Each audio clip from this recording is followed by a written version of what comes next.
Okay, and we're live. So hi everyone, welcome back to track 2. I think it's the 5th session of the day, if I'm not mistaken, and we've heard so much already. We've talked about blockchain and Azure functions and SQL Server on Linux and like so many new things from great speakers. Ellie, how about you? What interesting thing did you hear today? Hello, Iran. Hello, Gergana. Hello, everyone. Almost noon, and it was a lot of content, a lot of great speakers. And my choice of today it's the SQL on Linux. It was great content, and I love to see how Microsoft take SQL that was part of Microsoft side, Windows side, and now it's can build on top of Linux. So it was session about overview and a lot of architecture, but very interesting. All right, great. So now we're moving from SQL Server on to JavaScript in the cloud. And with us we have Gergana Young, and she's from South Africa. She's a developer, a Microsoft MVP, an adventurer, and this is very important, a Star Wars geek extraordinaire. And she's going to tell us some very interesting stuff. Hi, Gergana, how are you? Hello, I'm good. Are you ready? Ready to go. Excited? Yeah, very much so. Okay, so Gergana, without further ado, the stage is yours.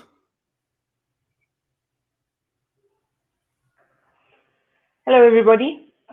Welcome to my talk. Thank you all for being here and hope you're enjoying the event so far. Today, we're going to be talking about getting your JavaScript app into the cloud. But before I do that, let me introduce myself. My name is Gergana, but I usually go by Jerry because that's a little bit easier to pronounce. You can see my Twitter handle and my website over there. If you want to get a hold of me, go check it out. All of the different projects and things that I do are on there. I work for a company called Cora. I am a co-organizer of the Josie.js meetup group. This is the Johannesburg JavaScript meetup. We are currently, due to our situation, meeting online. So if you're ever interested in learning some more about JavaScript, you can join us on the second last Thursday of the month. I am also a Microsoft MVP in Windows development. And I was awarded the MVP award because of my love for IoT. And this all started with me getting a little Star Wars robot and programming it with JavaScript because I got a little bit bored of the app. And after that came many other things like building my own lightsaber, building a automatic wine ordering button, some garage door automators, and a whole range of other IoT related things.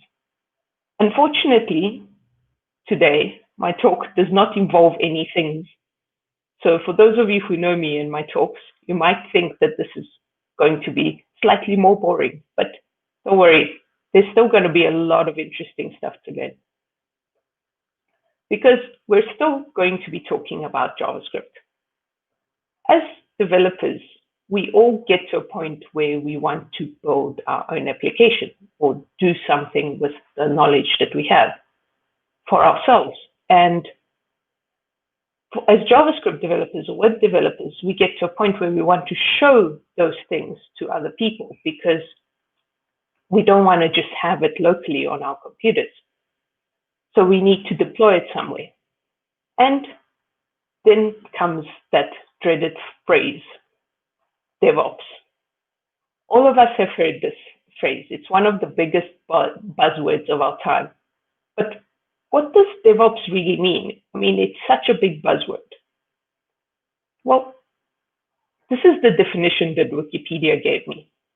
DevOps is a set of practices that combines software development and information technology operations, which aims to shorten the system development life cycle. Now, I would forgive you if after reading that you feel a little bit like this. Because That's a very, very broad definition. But what I've found DevOps really means is it's different for different people and different teams, depending on what you actually want to accomplish. So for something that's a small personal website, DevOps can mean something very small and personal. And usually when that website is just a static web page that you can deploy, it's not that difficult. There are many tutorials online on how to get that to the cloud. But if your application becomes slightly more complicated and has a backend server which needs to do some processing logic, it can be a little bit more difficult.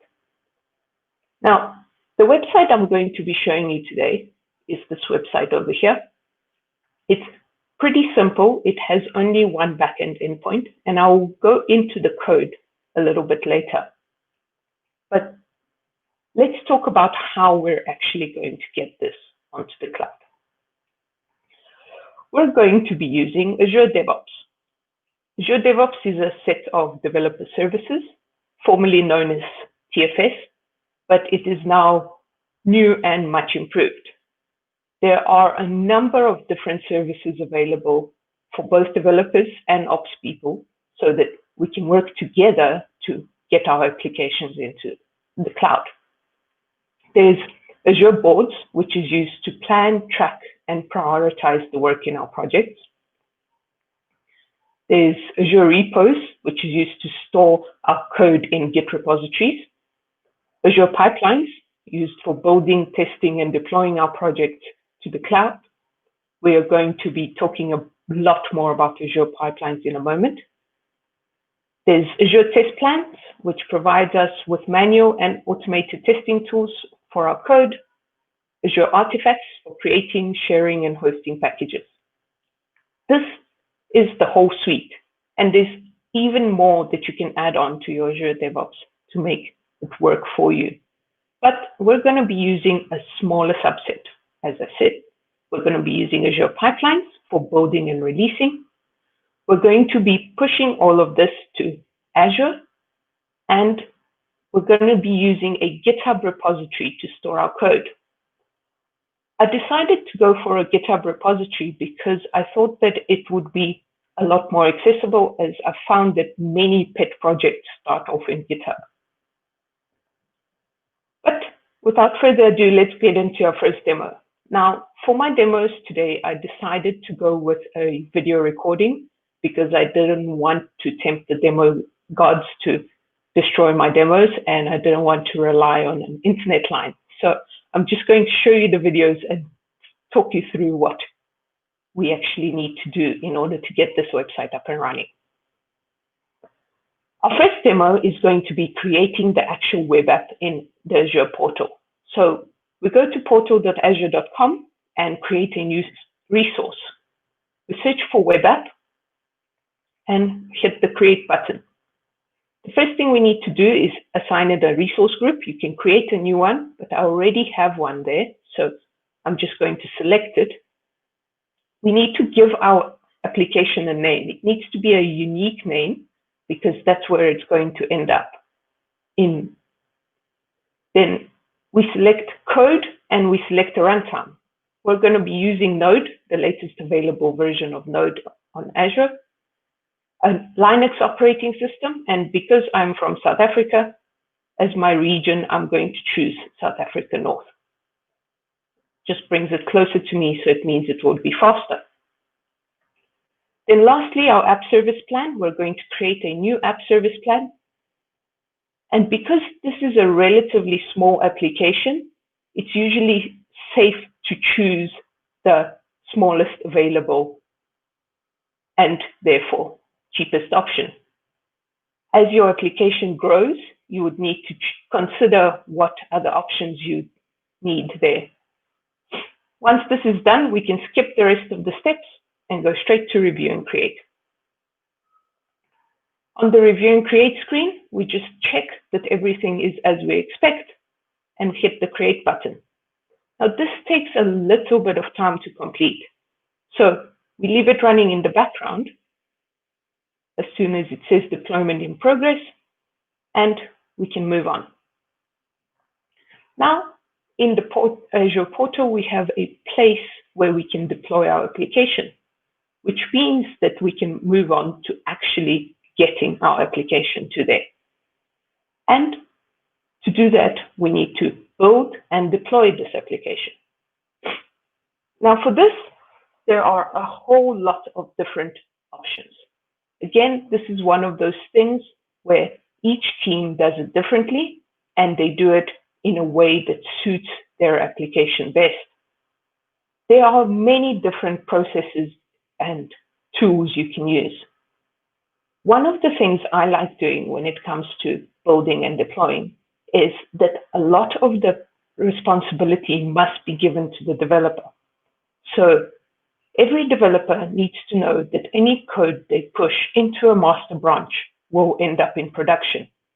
That way, the developer is responsible for that code, needs to make sure that code is safe, and it can just be pushed to production without any problems. Now, there are ways to ensure that that code is safe. For example, testing, adding unit tests to your code, adding integration tests to your code. All of these things can help make sure that any code that gets pushed into the master branch is actually safe. A pull request model is usually a good thing because pull requests mean that you have a second set of eyes on your code. When you write code, you can be confident, but nothing beats a second set of eyes to make sure that it is actually good code. And because we all make mistakes, it happens.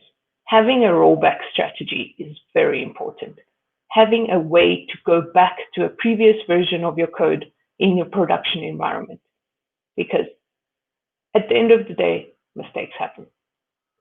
All this can be done with Azure pipelines. So let's take a look at our next demo. How are we going to do this in Azure pipelines? Well, we go back to our browser and we go to dev.azure.com. You'd have to log in with your Microsoft account and click on Create New Project. Give your project a name. We're going to call it Josie.js Demo because our website is that. And make it public because it can be accessible to other people. Once we click Create, it takes a couple of seconds, and then we will be able to see our overview. So here are all those parts of the Azure DevOps that we talked about, the boards, repos, pipelines, test plans, and artifacts. The repos section is where you can store your actual code, so it works the same as any other management system, but for the purposes of this demo, we're going to use GitHub. So we can go straight to pipelines and click on the pipelines.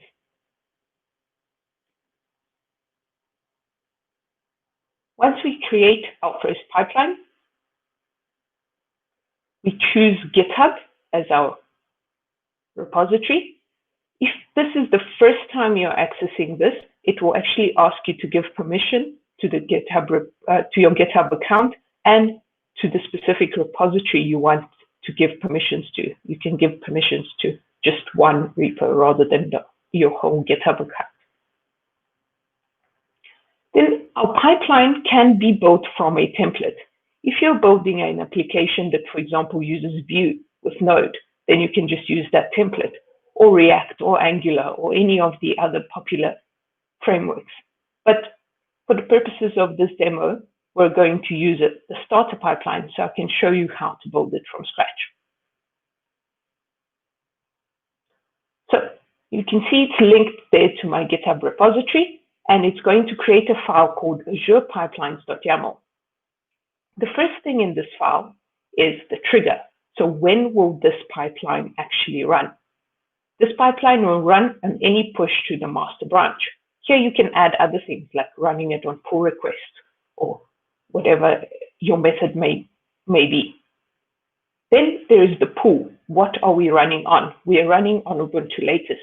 This is the platform that you want this code to be tested on. And then we have the steps. There are two types of steps. There's tasks and scripts. Our first step that we're going to create is a task. And that task is going to be a built-in task called Node2. It has a version, so the @0 is the version of this built-in task. It's usually good to use the latest version available. A task has a number of inputs. The Node2 task takes an input called version spec. So what version of Node are we going to be installing? If you remember, we chose version 12 when we were creating our web app. So we're going to install Node 12. And then lastly, we give our task a display name. This is for when our pipeline is running. So if this task fails, we need to have a descriptive display name so we know what part of our pipeline is failing. Now, the next step we're going to create is a script. A script is pretty much any command line script you want to run. You can run it in your pipeline. The script we're going to run first is npm install, so we can install all of our packages. And then we need to give this task a descriptive display name as well, so we're going to just call it install the app dependencies.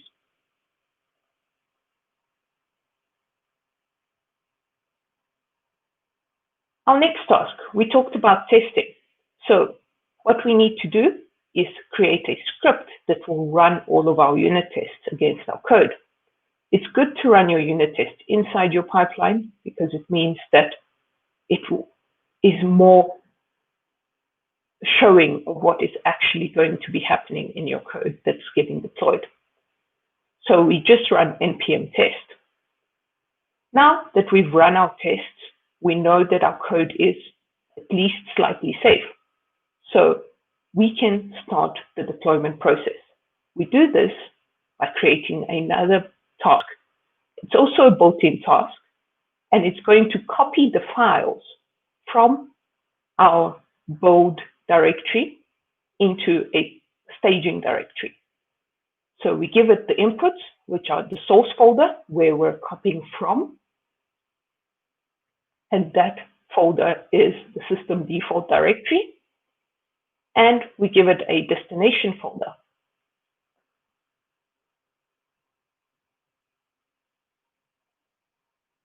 Before we give it a destination folder, apologies, we have to say what we want to copy.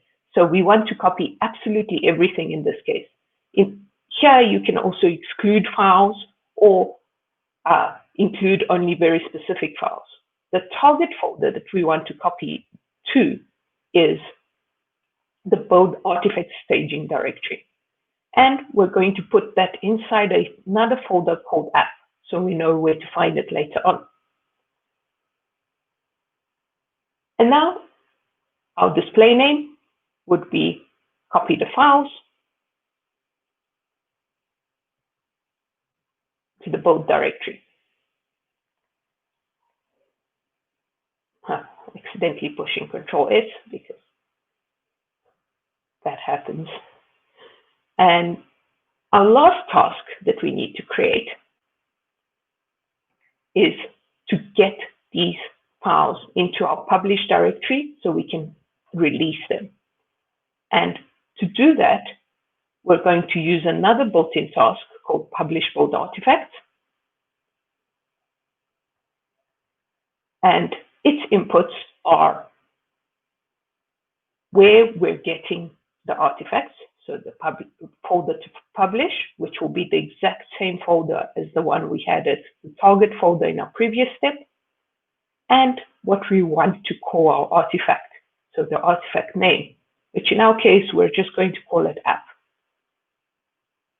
And then lastly, the display name, publish app. Once this is done, we need to save this file. What this will do when we save this file is it will actually push it into our GitHub repo. That's why we needed to give it access. And it will ask us what the commit message should be. So when we hit save and run over there, this is actually pushing the Azure pipelines.yaml file into the GitHub repo. So we'll go across onto our desktop and in our GitHub repo do a git pull. And this pull will pull this file from GitHub into our code. And we can open up the code and see the file there. What's nice here is you can now, in your favorite IDE, edit this file, push it back up into Azure pipelines, and your new changes will be there. So our job is now running. Our pipeline is running. The first step you can see is the checkout repository, which is from GitHub. We didn't create that step, but it knows to do it. And you can see that our unit tests have failed. Oh no, it means something has gone wrong in our code. So let's go check out why our code has failed. Let's run npm test. You can see that there is one test and it's failing because it's expecting false to be true. I know this is not a real test. I just wanted to show you how you would implement your tests in an application like this. So the test command is actually defined inside our package.json. And you can see I'm using Jest, but you can use any of your favorite JavaScript testing libraries over here. And it just runs any tests inside that tests folder. Now that we've fixed our tests, we can add it and commit it to our repo. Now it's good to have good commit messages in general, but in this case especially, because this commit message is actually what will get used to describe your job running on your pipeline. So we'll see this now when we go back to our pipelines. You can see it started up again, and you can see that it's actually called fixed test. That was my commit message, fixed test. So if we click on this pipeline again, we can see that it's now running once again. And our tests should actually pass this time because we fixed them. And that will carry on and do the copying the files and publishing to the directory. Now, because npm has quite a lot of packages, this takes a little bit of time. So let's talk about what we're going to do next before we check on it again. So these build pipelines are quite powerful. We built a relatively simple one, but you can do a lot more with them. So there are things like strategies that you can implement. A strategy allows you to say, to give multiple different platforms that you want to build on. And then using variables, you would build on those different platforms to make sure that your code can run on all of them. Another very useful thing is using stages. So our pipeline had only one set of steps that would run just once. But using things like stages, you can have a build and a deploy stage. And our deploy stage could depend on the build stage succeeding. That way, only once the build has succeeded, we would use the next stage to deploy. We can even have things like strategies where a deploy should only ever be allowed to run once. So these build pipelines are very powerful. And we also saw some of the built-in tasks. Things like publishing and copying files and installing Node. Those are all utility tasks, but there are many, many more built-in tasks.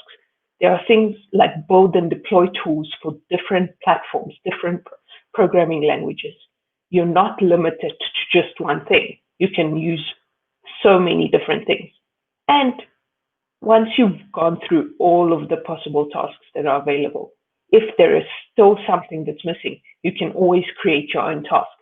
I have not tried creating my own tasks yet because I haven't come across something that I'd needed to create my own task for. So I can't exactly tell you how difficult or easy it is, but it is there as an option. Now we've built our app. It should have successfully built. We'll go and check on it in a moment. But The third part we need to do is release this app to the cloud. So we've created our web app in Azure. We have our build pipeline. We have all our files built and ready to be deployed.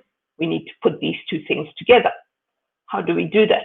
Well, we can do it with the stages, which I just showed you, inside the same build pipeline, create another stage and deploy our build.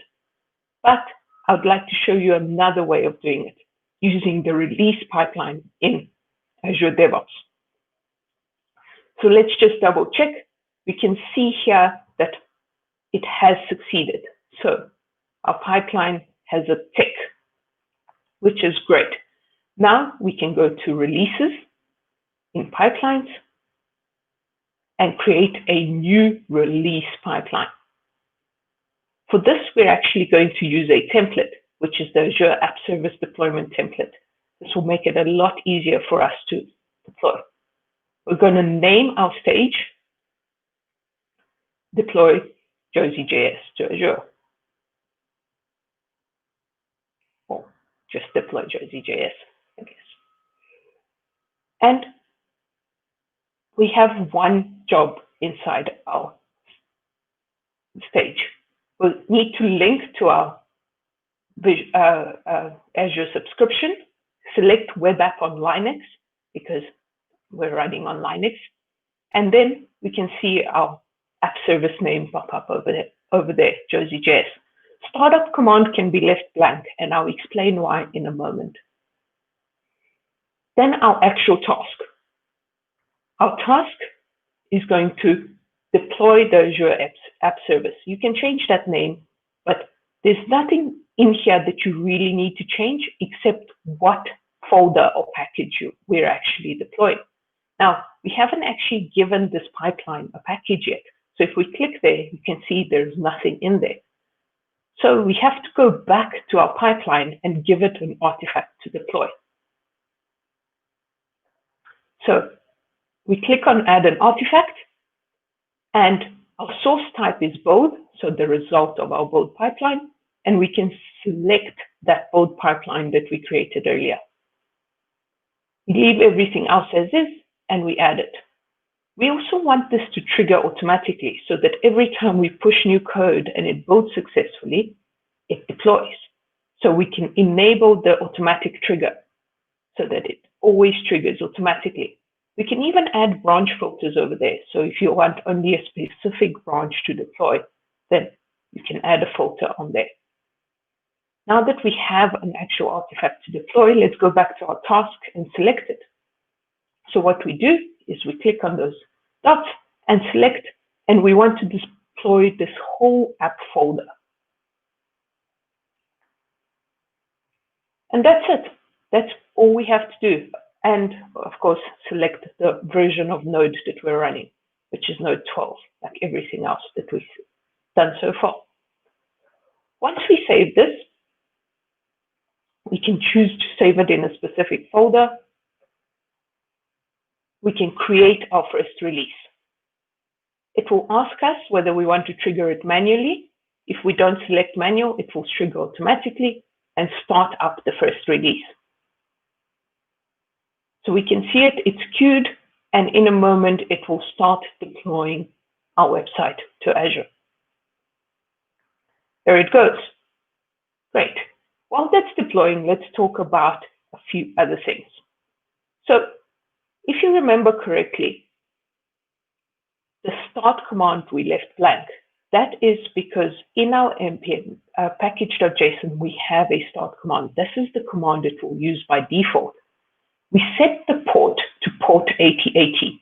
This is the default port that gets used, and it's good to use it because otherwise, if you want to change it, you have to go into Azure and change it.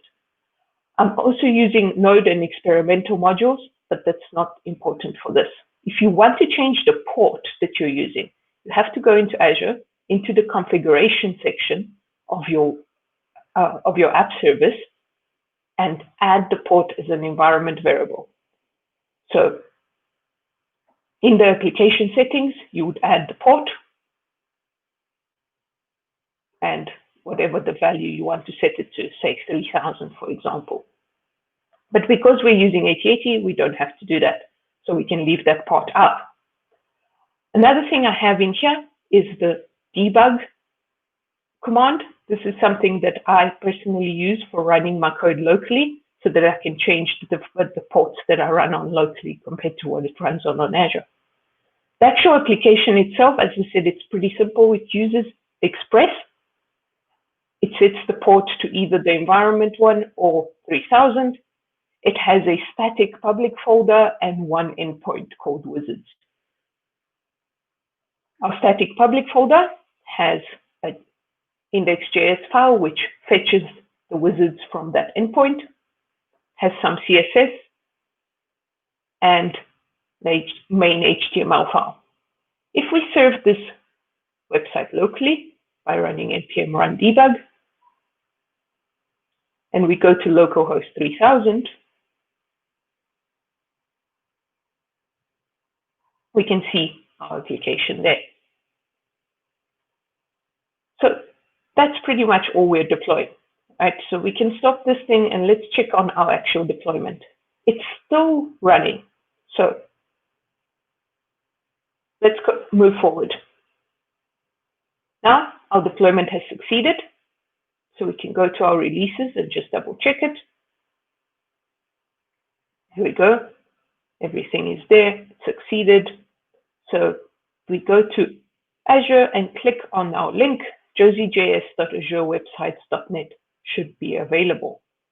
The first time it loads it, it takes a little bit of extra time. I think that's because it's starting up the Docker container in the background. And there we go, we have it live. Great. Now, let me show you how easy it is to automatically update this. So we're going to go into our HTML file and add a little bit of extra code. So let's add our Twitter link in here. We're going to add a paragraph tag with follow us on Twitter.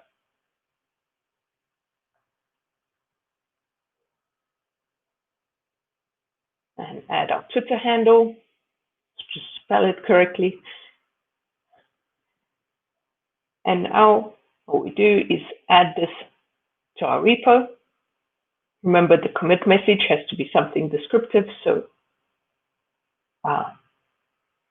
we're going to call it added Twitter handle and push that. As soon as that gets pushed, we'll go onto Azure DevOps again and check that our pipeline starts up.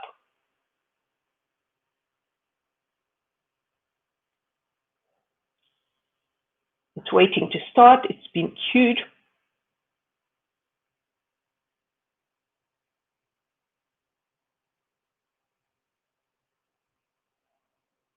And it's busy starting up. Now, again, this will take a little bit of time, so we're going to fast forward a little bit.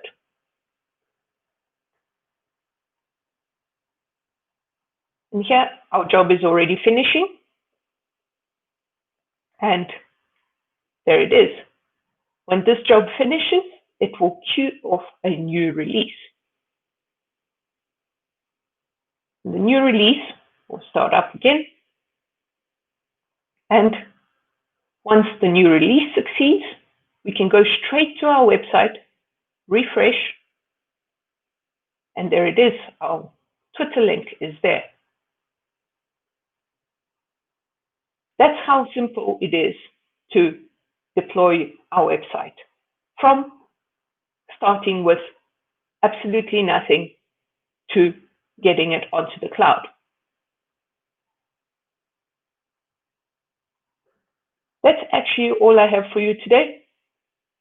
Thanks a lot for listening to me. If there are any questions, if you would like to follow me, there is my Twitter link and my website if you want to check out some of the other projects I've been working on. Thanks a lot. Okay, thank you very much. Thank you very much, Gergana, for the session. We have a couple of questions. So one question, I'm going to read it from the chat. Just let me move the window closer. Would you have to do something specific to run code coverage and have the results show up in Azure DevOps? No, so that would be completely dependent on running it, whatever test tool you're using. So for example, I was using Jest and I had coverage set to false. If I set coverage to true or left out the coverage because it's true by default, it would run the coverage inside there as well. And you can add failing conditions on that coverage as well. So it can fail your unit test step if the coverage is not met. Okay, and perhaps you could elaborate. In this session, you talked about deploying JavaScript apps, but I think this method will work almost for every application type, right? Yes. So that's actually so I'm mostly a JavaScript developer, so that's why I talk about JavaScript a lot. But Azure DevOps has build tools and test tools and deploy tools for almost any language, as far as I know. I know there's Java, C#, Python. There's a lot of different ones you can use. Yeah. And from your experience, how would you recommend someone to learn this technology, to learn how to use pipelines? Is there some sort of resources that of yours can use, to learn how to use it? So actually, what I found most useful is just following the Microsoft documentation, Really? docs.microsoft.com. There's a lot of tutorials on there, and they start off from nothing, like this example that I showed today, from building it from the ground up, even building the application itself and then deploying it to the cloud. So I would recommend the Microsoft Docs. Okay, and when would you recommend to start? This is a more generic DevOps question. I mean, when would you start using the tool? I mean, would you start using it, deploying the CI/CD pipelines from the start? Maybe do it later. What is your view on how to manage such a project? So I think it's good to start as early as possible, because I think generally with these kinds of things, the later you are in your project, the more difficult it is to introduce new things.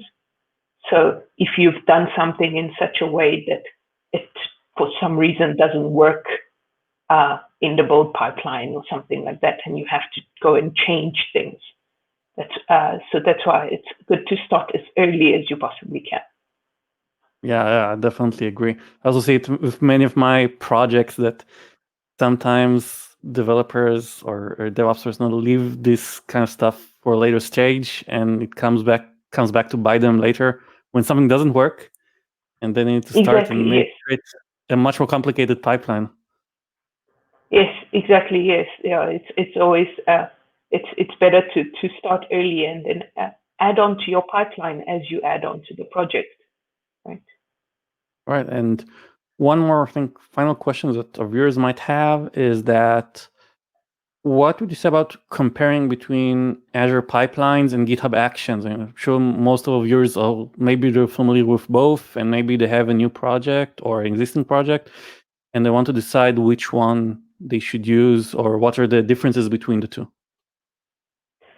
So I've been using Azure DevOps for a while, but I recently started using GitHub Actions actually, and I found GitHub Actions quite similar to Azure DevOps pipelines, and I can't say I would choose one over the other. It always, I guess, depends on the situation, but having played with a little bit with both of them, I think they're both very powerful tools.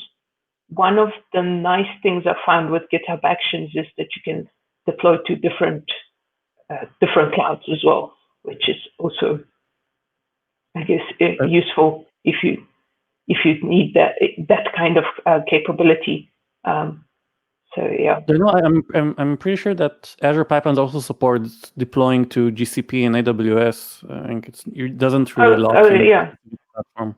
Yeah, I think none of them. Yeah, you're right. Actually, so it is really like just a preference thing. I think for me, Azure Pipelines is easier because I've been doing it for longer. But I think either one would be a good option, I guess, depending on what you want to accomplish. All right. Cool. So thank you very much, Gergana. Thank you very much for joining us and sharing all this wonderful information with us. And I'd like to thank all our viewers for joining us and staying on. And next up, we're going to take a short break, about 15 minutes. And then we're going to be back with Alessandro Vozza, who'll speak about self-driving clusters with GitOps. The name already sounds promising, so stay tuned and join us back again in 15-20 minutes. Thank you very much, everyone.